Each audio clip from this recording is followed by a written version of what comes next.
two of us got together. We asked her months ago if she'd be featured, and she did, but we didn't have a second feature for her. And the more she and I talked, we realized we each have 4-year-old daughters, so that seemed to concoct a theme.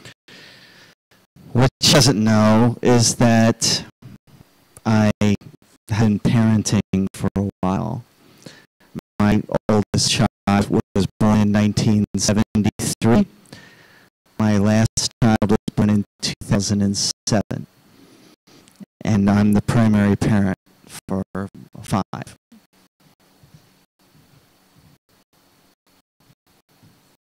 There are other poetic things that I could tell you, but you can Google me. Hi, you stream folks. Kidsanity has to do with the insanity of raising kids. Anyone who has a child knows there are moments where sanity and reasonableness do not apply, disappear at the moment of birth, and will not resume until after they graduate from college, if at all. Must be a shadow. Pregnant women telling me, "You're the father, you're the father, you're the father." I never know. I always wake before born.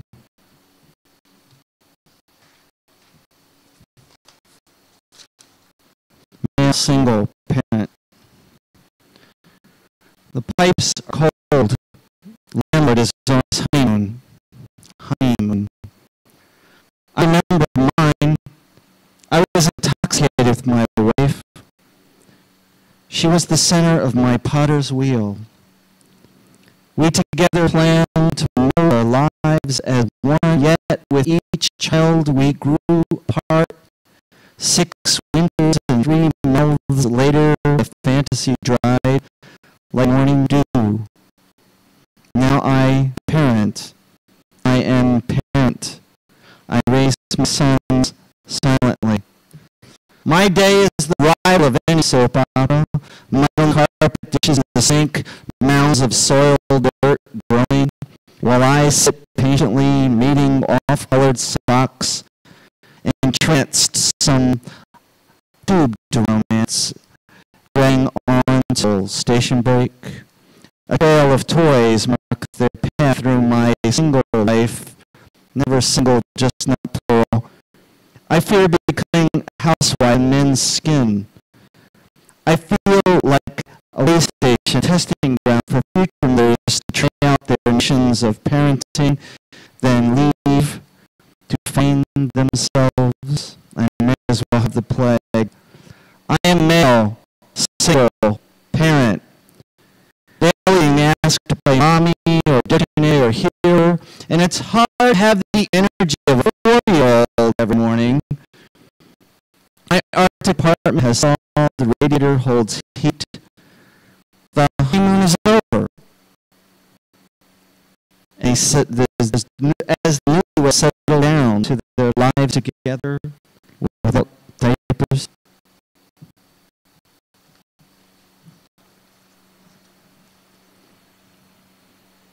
At the same time that I had 3 children, I was raising by myself, I wrote a novel which has yet to be published and continued to write just to keep my sanity from kids. Kidsanity. This is a short poem because, as Bernadette can attest, you don't really have the luxury of time to write long poems with small children. As is. No relationships, kids, myself, waiting.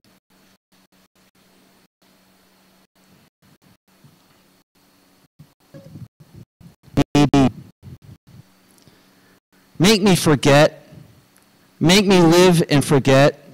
Let me, if you can't make me, allow me. So many twisted romances, unpaid trips, emotional roller coasters, splashing through tears. My heart and my throat pounding, squeezing squeezing the air from me. I am no sponge, though I seem to act the part too often. Sense of man, don't confuse me with your stereotype.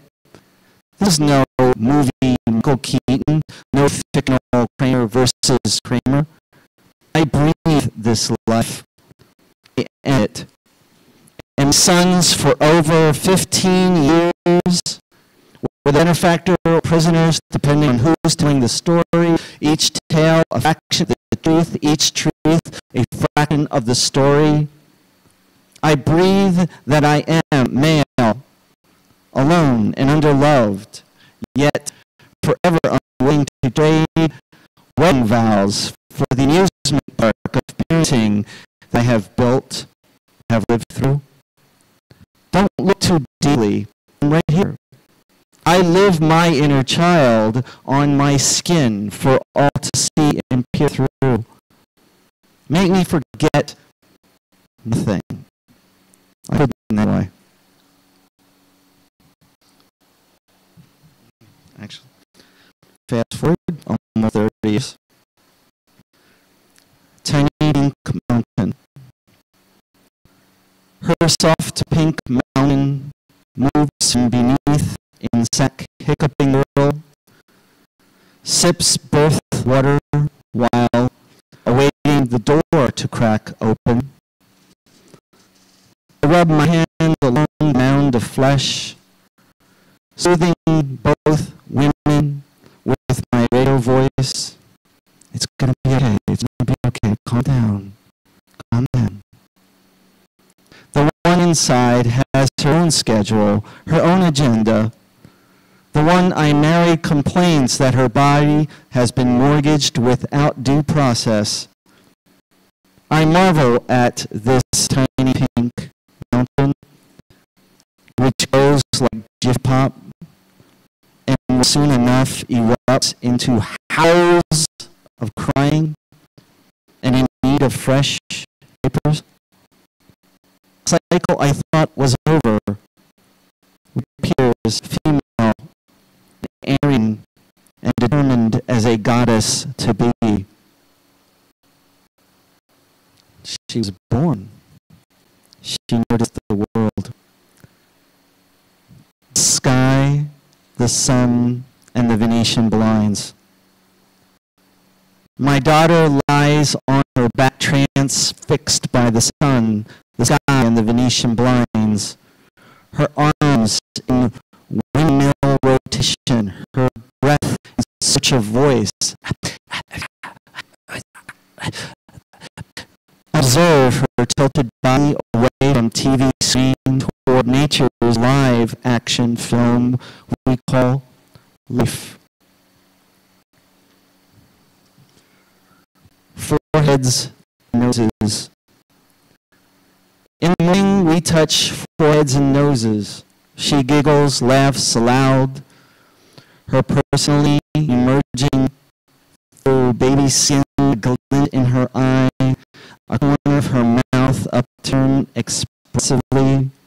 I smile back, wondering what goes on in that head, trying to decipher her babble, attempting to recall baby talk as language adults can possibly know.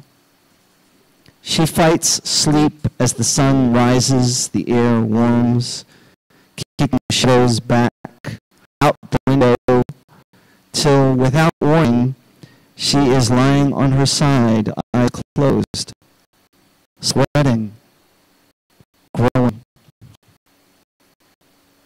She touches sunbeams. Through her mesh cage playground, she touches sunbeams, strokes the light, babbling to herself, sitting upright now, her hands trying to feel the texture of air, the pattern on her skin, the determined look of learning during what mistakenly is called play.